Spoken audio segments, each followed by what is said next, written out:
आखिर कैसे एक चाय बेचने वाला इंसान देश का प्रधानमंत्री बना? आखिर क्या खास बात है इस आदमी में जिससे ये 140 करोड़ हिंदुस्तानियों के दिल में राज करता है? कैसे बड़े बड़े नेताओं को अपने पैरों तले झुकवा दिया? एक गरीब घर का बच्चा जिसके पास बढ़िया से किसी चीज का साधन नहीं था, वो एक देश पर राज करता है। आखिर कैसे? अगर आप भी इस आदमी का जीरो से लेकर पीएम बनने तक का सफर को जानना चाहते हैं तो इस वीडियो को बिल्कुल भी स्किप मत कीजिएगा। और अगर आप भी कुछ नया सीखने में इंटरेस्ट रखते हैं और अगर मेरा वीडियो आपको अच्छा लगे तो इस वीडियो को लाइक करके मुझे सपोर्ट जरूर कीजिएगा। Then let's start the video.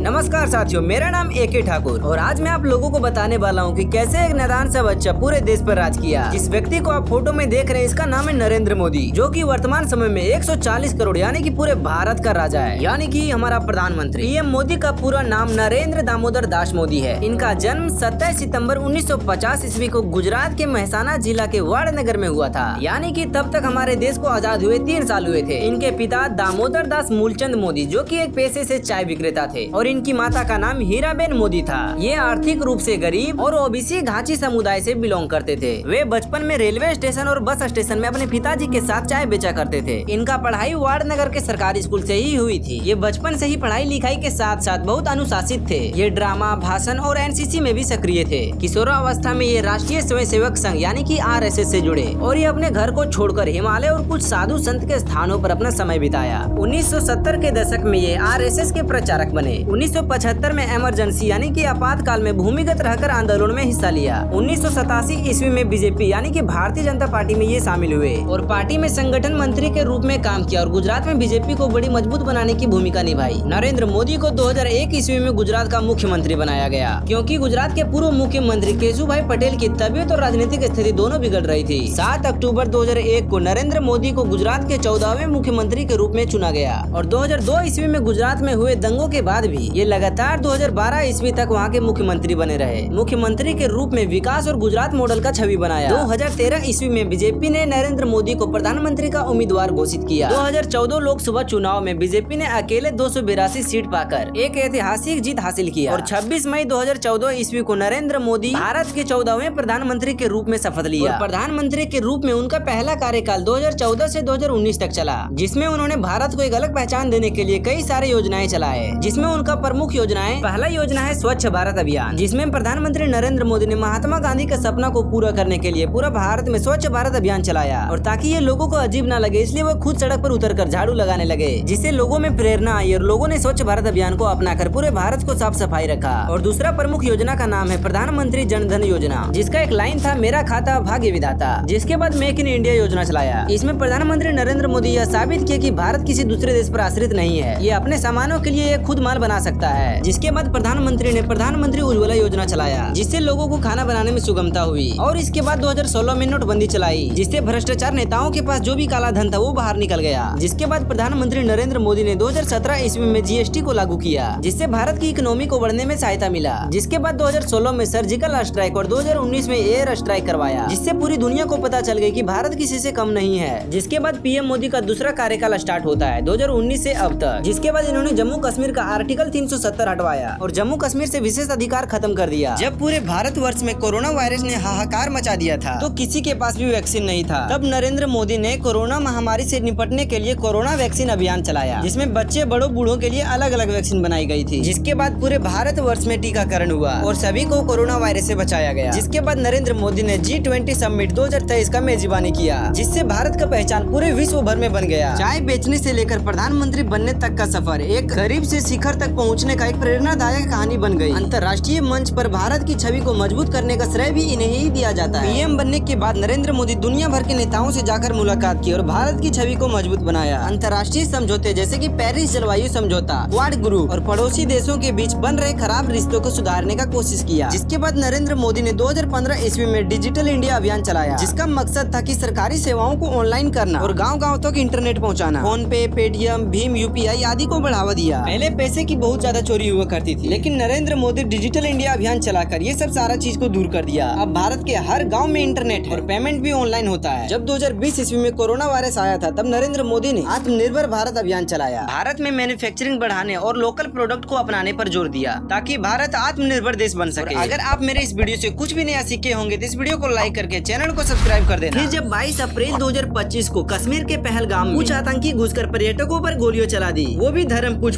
कर, जिसमें 26 लोगों की जाने गई, 25 भारतीय थे और एक नेपाली था, और उस घटना में 20 लोग से ज्यादा घायल हुए। इस घटना के बाद प्रधानमंत्री नरेंद्र मोदी चुप नहीं बैठे, बदले में इन्होंने ऑपरेशन सिंदूर को चलाया। 7 मई 2025 को भारतीय सेना ने पाकिस्तान और पीओके पर आतंकवाद के कैंपों पर सर्जिकल स्ट्राइक कर दिया, जिसमें 9 जगहों को टारगेट किया गया, जिसमें 70 आतंकवादी मारे गए और 60 से भी ज्यादा आतंकवादी घायल हुए। इस ऑपरेशन में 2 नाम सबसे आगे आते हैं, कर्नल सोफिया कुरैशी और व्योमिका सिंह, जिन्होंने पाकिस्तान के छक्के छुड़ा दिए, और ये सब पीएम मोदी की अगुवाई में की गई थी। और यहीं पर मैं इस सूरवीर की गाथा को खत्म करता हूँ। आपका और हमारा सफर यहीं तक, फिर मिलेंगे किसी नए वीडियो के साथ। तब तक के लिए जय हिंद, जय भारत।